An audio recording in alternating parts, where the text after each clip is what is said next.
حالتون چطوره؟ میلاده سلطانی هستم از گروه آموزشی خلاق پلاس. امروز اومدم با آموزش گسترده نویسی. خب درس امروزمون رو با یه مثال شروع میکنیم. بریم مثال رو ببینیم.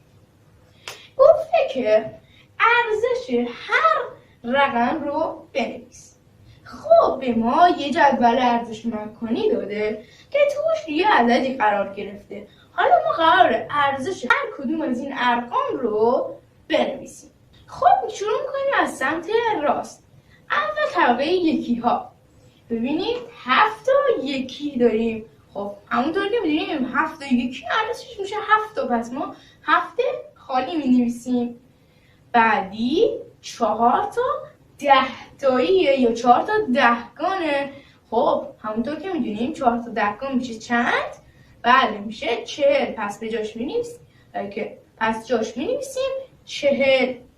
عدد بعدی 2 تا 100 تاییه، طبقه یکی ها 2 تا 100 تایی یا صدگان.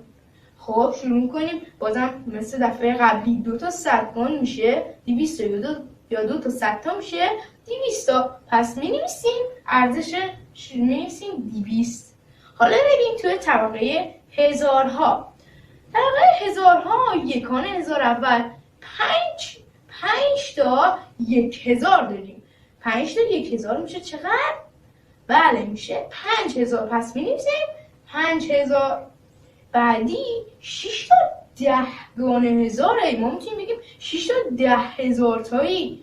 خب 6 تا 10,000 تایی میشه چند؟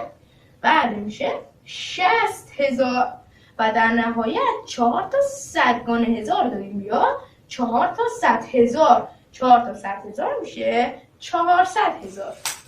و ما تونستیم که ارزش هر رقم ها بنویسیم. در جدول ارزش مکانی دید که هر چی که به سمت چپ حرکت کردیم ارزش رقم ها بیشتر شد. خب حالا بیایم گسترده همین عددو یا باز شده همین عددو بنویسیم. خب ما برای این کار 2 تا راه داریم.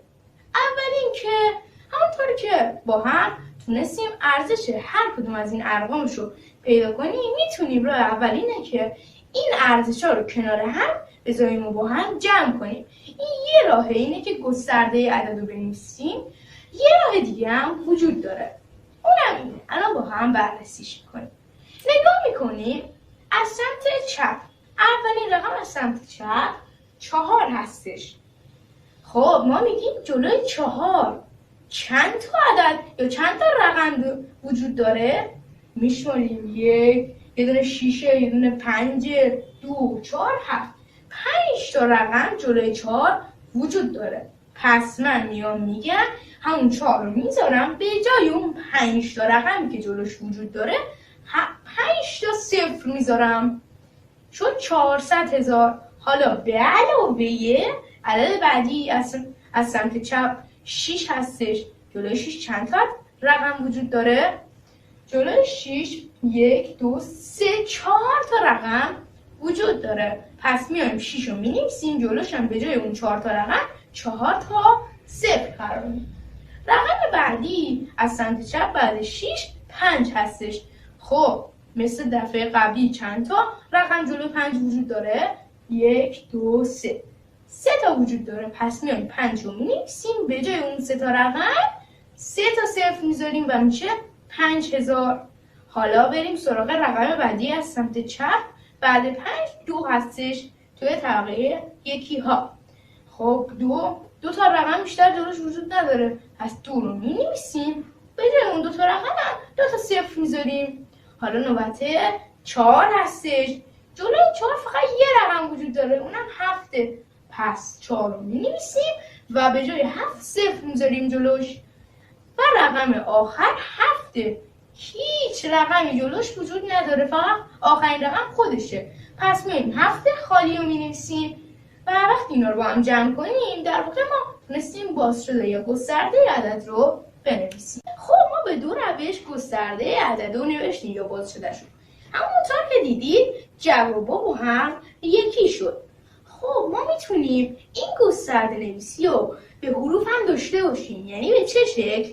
میایم شروع کنیم به جای 400,000 بنویسیم 400,000 تایی به اضافه حالا 610,000 تایی به جای 60,000 می‌نویسیم 610,000 تایی به جای 5,000 می‌نویسیم 5,000 تایی یا 5,000 تایی به جای 200 می‌نویسیم 200 تایی به جای 40 می‌نویسیم 14 تایی و به جای 7 می‌نویسیم 7 یکی. خب اینم یه راه دیگه است، فقط به حروف این دفعه نوشتیم. مثال ببینید گفته که این عددی که به صورت باز شده نوشته شده رو در جدول ارزشمند کنی قرار بدیم. تقریبا برعکس اون سوال قبلیه. خب ما میایم نگاه میکنیم از سمت چپ 600,000 نگاه کنیم. 600,000 یعنی 6 تا 100,000 تایی. پس میذارمش توی کدوم طبقه و کدوم مرتبه؟ درسته، میذارمش توی مرتبه 100 × 1000. 6 تا 100,000 تایی. بعدی 80,000 هستش. 80,000 یعنی 8 تا 10,000 تایی. پس میذارمش توی مرتبه 10 × 1000. 8 تا 10,000 تایی. عدد بعدی شد 200. چرا شد 200؟ هنوز که 1 × 1000 رو پر نکردیم. برادرتون چرا شد 200؟ بله اینجا ما 1 × 1000 نداریم. بچه ها نداریم به جاش 0 میذاریم. حالا که 0 گذاشتیم میریم سراغ صدگان. صدگان 200 داریم. 200 یعنی چی؟ یعنی 2 تا 100 تایی. پس توی قسمت صدگان می‌نویسیم 2 تا 100 تایی. خب حالا بعدی 5. حالا 10 گان هم باز جا انداختش. پس ما یعنی 10 گان هم نداریم. به جای 10 گان 0 میذاریم و در نهایت 5 رو توی 1 گان قرار میدیم. اینم از این مثال. خب دوستان ما توی این جلسه مبحث عدد نویسی رو به پایان رسوندیم. امیدوارم که همه قسمت‌های این مبحث رو یاد گرفته باشید. تا جلسه بعد خدا نگهدار.